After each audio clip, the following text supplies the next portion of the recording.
Hello, my name is Joe with Seabreeze Lake Maintenance. We're here today to talk about aeration. Um, Aeration is essentially the exchange of oxygen between the air and the water. Any surface breakage or agitation will add oxygen to the water. Some lakes have fountains where there is lots of surface agitation.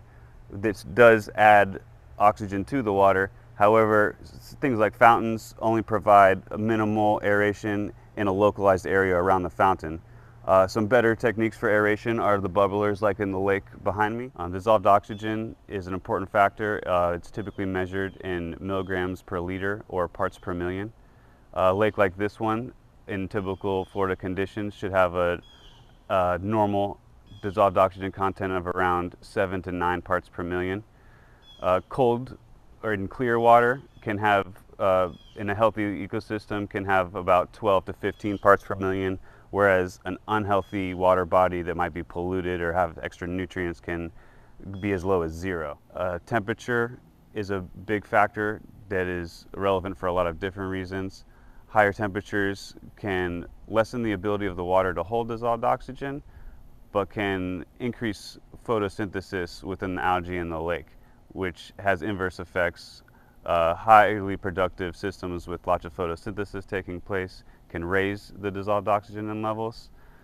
This can be problematic in high algae blooms or conditions where the oxygen levels get too high. Either too high or too low dissolved oxygen can negatively impact the fish in the lake. Obviously, too low dissolved oxygen will cause the fish to suffocate. Anything under 3 parts per million is typically where you have problems. The higher end of that can cause blood clotting within the fish. So a balanced 7 to 9 parts per million ecosystem is probably about the amount of dissolved oxygen you'd like to have in the lake. Other factors can include temperature inversions, precipitation events, such as rain has no dissolved oxygen, so high precipitation events can temporarily lower the oxygen levels until the system can balance itself out. The temperature inversions can happen when the lake is stratified. This is just simply there's not enough flow or currents in the lake, or the water is just sitting with heavy nutrients.